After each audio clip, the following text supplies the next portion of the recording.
This is a super international call. Custodio is calling in from Portugal, Emily's in Canada, and I'm in Switzerland, just so everybody knows. International, this is great. Exactly. Thanks for wanting to have a skincare conversation with us. So let's just dive right in. I think we want to know about your personal journey and what kind of brought you into the beauty industry in the first place. Like what's the background? So obviously, background-wise, you guys know our business is my mom's business, started in '79, and so we have a big history in the skincare industry. But for me personally, I started with acne.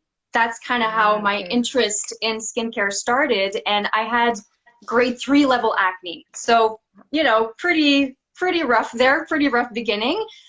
So this is how my interest started in skincare for sure. And I know I'm not the only one in here that has had acne. I think it's time. It's time for the guy to squeeze in between you two beautiful ladies. So from South Portugal, I know it's not a very glamorous way to say we entered the beauty industry, but funny enough, I mean, Emily, you and me, we already had this chat that it's a bit of a coincidence that so many people working in the beauty industry, they do have that in common, that it's our teenage times and early adult lives that bring us. I also suffered not really like bad level acne, but I would say mine was more of a lengthy to stay like adult acne. I mean, I'm 50 now. It's maybe 10 years now that I don't worry about blemishes and acne. So it really brought me till 40.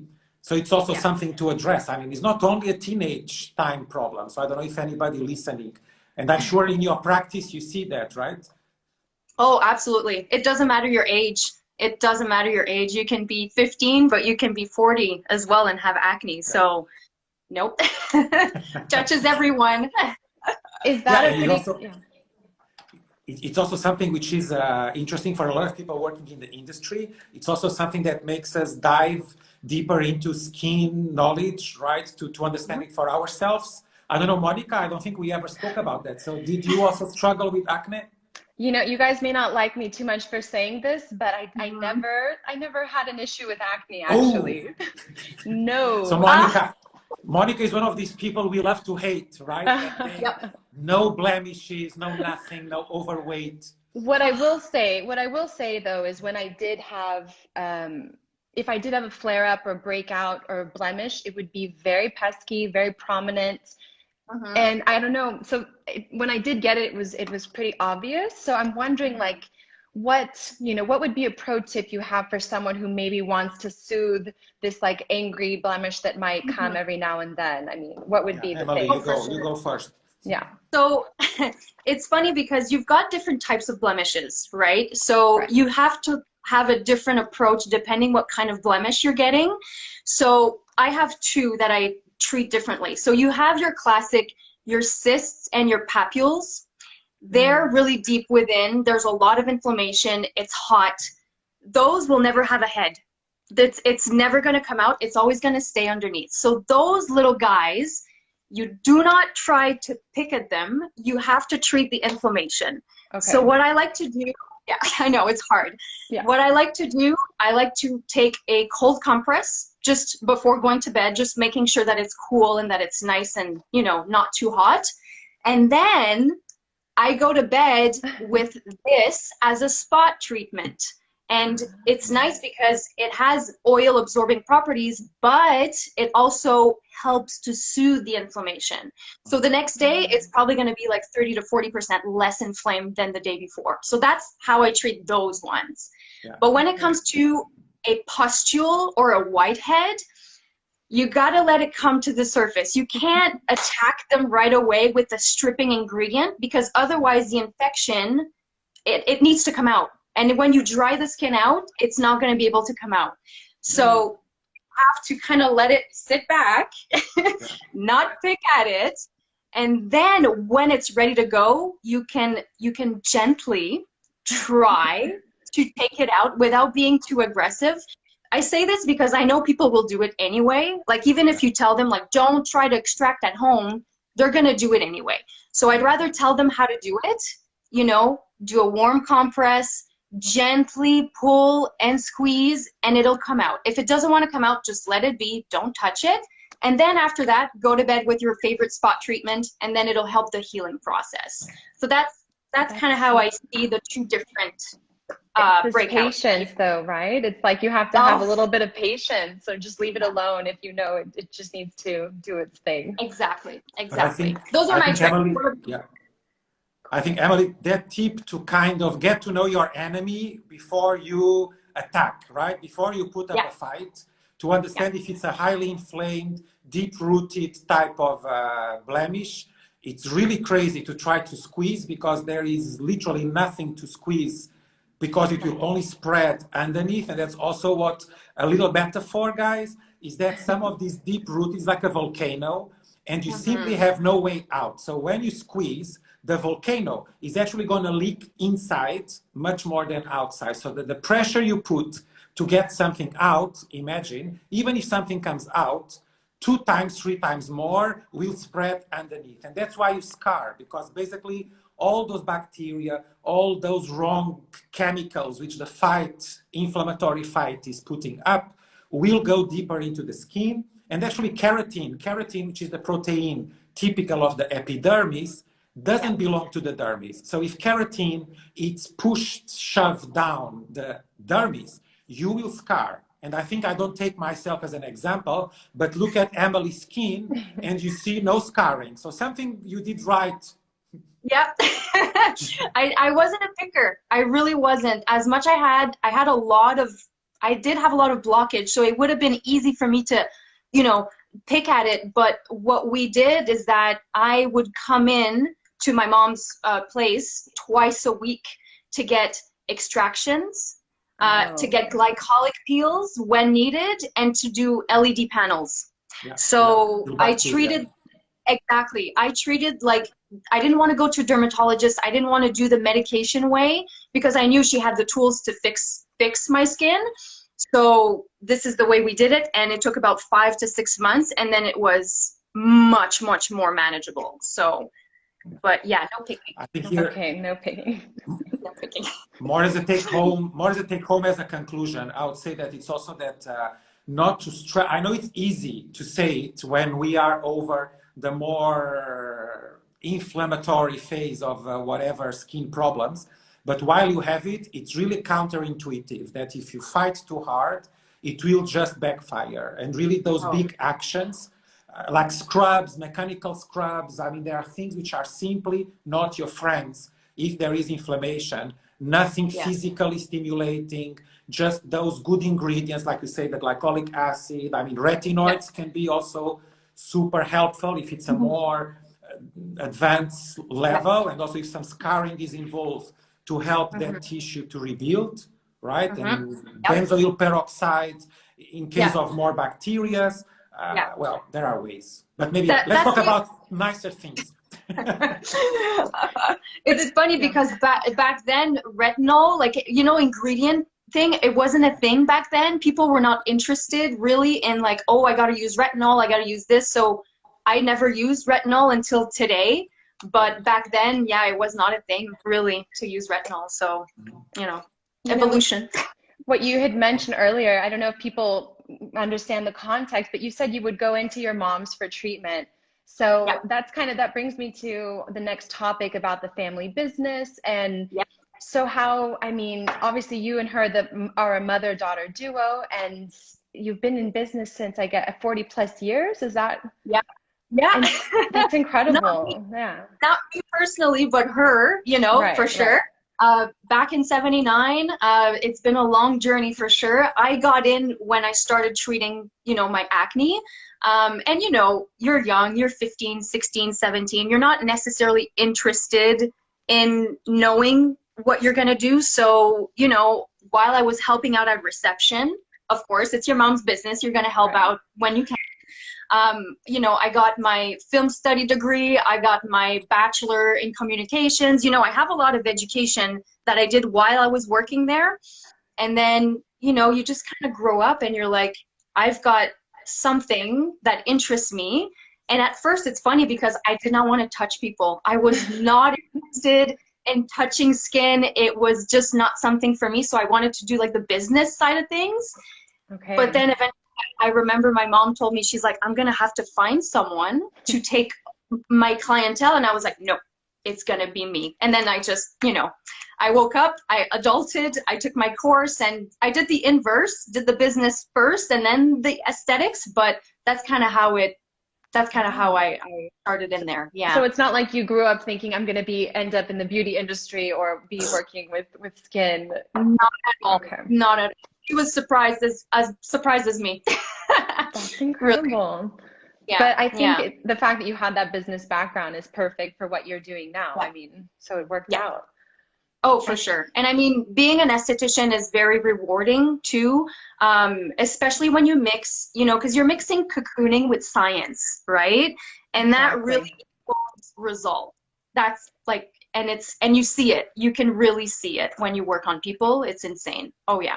I mean, I've heard, and it's funny, I think I've heard you say that in one of your videos before, and it's an interesting concept. And I was thinking for people who who have never had a professional treatment done, like how would you explain it then? Like what is the cocooning and what is the science? Like what makes the difference of that professional treatment?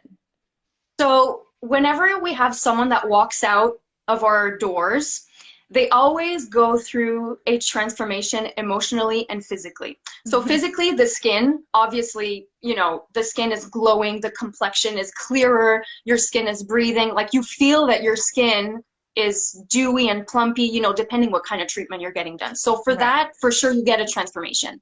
But when I say emotionally, is because when, I don't know, well, you've probably had treatments before, but when you lay down on that table, the client really unloads. So yes, we talk about your skin. Yes, we treat your skin and we talk skin. But in that whole hour, the client unloads. She unstresses, you know, it's very intimate when you treat someone because you talk about things that they might not talk with their best friends, you know? Wow. So as soon as they get up, they feel less stressed, they feel cocooned, they feel taken care of. And obviously they feel more educated on, you know, the status of their skin and everything. So this is one of the reasons why my mom named Meta Aesthetics that, because meta is Greek for metamorphosis. So, you know, there's always a transformation emotionally and physically for sure every time you get a treatment. That's incredible. Yeah. It makes me want one now, some treatment. I'm not gonna lie. Right. It's always good to hear people talking about their lives with passion, like and conviction. That's a good energy, and that's amazing as well. How much this beauty industry, I mean, me speaking as the voice of man in the industry, but it's an absolute powerhouse of women in power. I mean, all companies mostly are driven by women and for women, even though nowadays that means much less, and men also took much more on that freedom to enjoy products. But it's amazing how it's a business which has always been led by women mostly. Yeah, which is kind of nice to be in a business, because usually business, you think of men, right? Like business is a men thing. But in our industry, it's more a women lead industry for sure. So it makes you feel more comfortable when you start. You're like, oh, okay, I'm surrounded with powerful women. So it's a nice feeling for sure. Yeah. Nice. So I can't help asking, as the brand person as well, and being so entangled in the development, the products, and by now 14 years with Swiss Line. So I think already I've seen some evolution, but then together with the memories from your mom, because you carry the brand already for something close like 30 years, 25 years. Yeah, right? A long time. So what is the evolution you've seen? What do you say, like in a nutshell, how did you see Swiss Line evolution, like from your own experience? I'll tell you right now, for sure, you know, it's important to have the right tools in your box as a licensed esthetician, right? And Swiss Line has always been part of our tools. And I think a thing that you've always had and you always will have is the luxury part, for sure. But as we go, you see that the line is going more and more towards, you know, paramedical, medical a little bit, especially with age intelligence. You've seen the evolution going towards that, and it shows in the products. Definitely. Love it. Love it, because it's something that we really believe. You know, we've been as well, there is that evolution. And we feel that the industry, it's also because after this big wave, almost a tsunami of the very green and very holistic, but holistic in the sense of more pampering, self-gratifying, good for the planet, some valid, good ideas. But there is also this search for result-oriented, what we call wellness, well-aging, skin biology. So skincare that works with skin, not against it. And this idea of recovery, right, of healing biologically. So is this something that you see also consumers taking part of?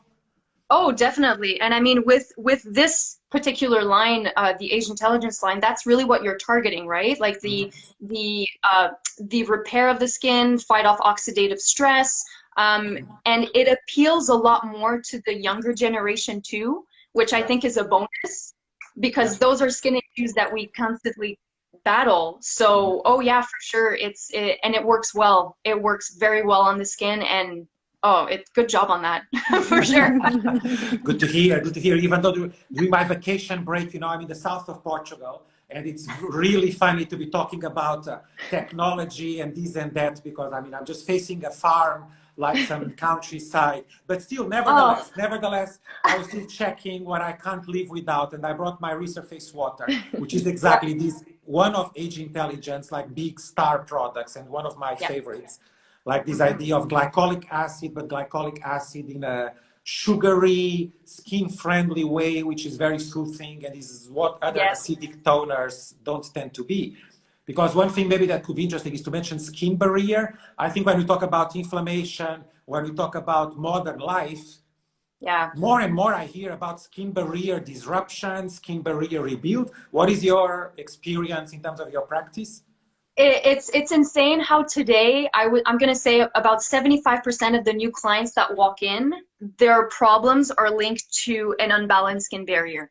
And I think it's mainly the reason when I talk to them and I ask questions, it's because they think they're not using the right regimen at home, and they think they need X, Y, and Z, but really their skin needs A, B, C, which is like back to basics. Repair the skin, protect the skin, and moisturize the skin. Like, it's too intense what they try to do at home sometimes. And yeah, I'm gonna say it, I'll be honest, you can see it right away. Their skin is it looks reddish. There's like a glow of red, and you're like, what are you doing at home, and it's, but yeah, everything they are doing everything. Too much. Exactly, too much. But you say 70% of your clients that come in. Oh, the new clients. The new clients, not the actual ones I have now, because I treat, I take care of them for sure. I educate them. But the new ones for sure. Oh yeah, that's a big percentage. That's a lot. So then what would it, just like quick tip for somebody who's listening and thinks I might be doing that to my skin? Like, what should they stop? If they if they're being too aggressive with their skin, like, what's the thing to consider? So I think a very big problem today is that people are so focused on trying everything at once, and the skin is a sponge, but at one point there's a limit. You can't use everything at once and expect your skin to listen, because it's going to be like, what do you want me to do? So it's going to react, and it's not going to absorb what you want to do. Okay, so I think first and foremost, make sure that you have a cleanser that is suited for your skin. Don't use a bar of soap. Don't use a cleansing brush. Use your hands, to clean your face. Be gentle about it, and make sure that you protect it. Like, that's like the base, really. But make sure you've got those 2 steps in there, and then the rest will come, So I think, usually the cleansing thing is one of the first things that I'm like, no, you need to change it, because you're too rough, or you're using something to clean your skin. It's not necessary. It's really not necessary. Okay, so just use your hands. Like, back to the basics. They're free. They're free. And that I love that. That makes me think, because obviously you're very social savvy on all these platforms, and I'm sure you're seeing, like me, because obviously I'm always on social for work, and also I love it just in my personal time as a hobby. But these skincare trends that are kind of bubbling up, passing by. I'm really curious, what are your thoughts? Like, which are the ones that you would say are just not a great idea, or maybe the ones that have some merits that aren't too bad? Uh, well, I try to stay open-minded because, in our industry, like there's always new things that are popping and you want to make sure that you understand them and that you agree with them. Right, But right. whatever home device or, thing that you want to get, it's never going to replace my job. You know what I mean? Like it's never going to replace the knowledge that I can give you and, the power of ingredients either. So I don't know. Right. I've just never really been that kind of person. Even though I'm a millennial, like I'm young, so I should be attracted to that, but I'm not. Like I just think it's like Right. gadgets. Like, they're gonna go out of trend eventually. I think it's just I don't know. Well, That's my honest I answer, agree. honestly. there Yeah, you go. no, I it mean, makes sense. Yeah. if you really want to shake it really to see if it stands. It's really, we know people ourselves who have Hmm. maybe been loyal to an eye cream, to a toner, to a specific cleanser, whatever Yeah. product is like our real partner in crime.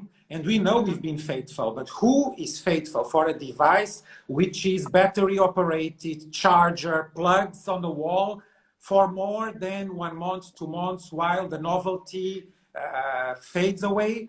I don't know anybody who has been really Me faithful to neither. a device Me for neither. years. Nope. I don't know it, so Nope. this must mean something.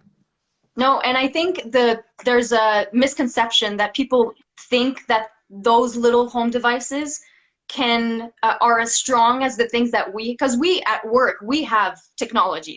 Obviously, we don't Of just course, have products.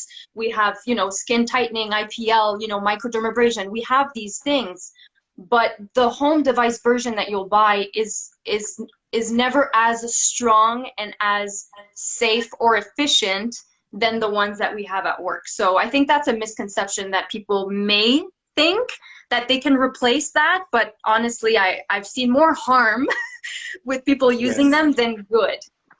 Yeah. I think also as just to maybe like another page on this barrier disruption, big Yes. phenomenon that we are witnessing. I mean, some of it we can say the mask being home, I mean, all the stress with the COVID, but I think there Yeah. is an element as well, not only those devices which become a bit too many gadgets at a time. Some are more abrasive, some are more invasive, but then also these, I don't know if you experience that in your practice, but this crazy layering of skincare ingredients on steroids, like these 10% of this, 20% of that, 15% of that, which is one at a time in a good rounded Yes. moisturizer. But nobody Exactly. ever, and for people listening, I mean, nobody ever, the industry has not yet tested what's the benefit and risk versus when you do 10% glycolic, 1% ascorbic retinol, Hmm. 20% niacinamide, 20% vitamin C. These together have never been tested. So it's important to Hmm. put it out. I'm not saying I know it's bad. I'm just saying nobody knows it's safe. Exactly. Yeah. And again, I think it goes with a trend thing. We are so focused on high percentages and because you may think that it gets you more results, but Yeah, really, faster. like you said before, it'll backfire and it'll give you issues instead. Yeah. So yeah, and the skin can only take so much. You can't layer everything at once and think it's gonna accept everything. It doesn't make any sense. Well, that's where we come in. We need to educate people and let them know, well, okay, if you want to do this, we'll do it this way, but not everything at once.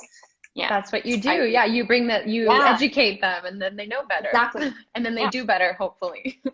Yes, they I do. think I think Hopefully. bottom line is also a mindset. I even sometimes I resist thinking that I'm only educating the others.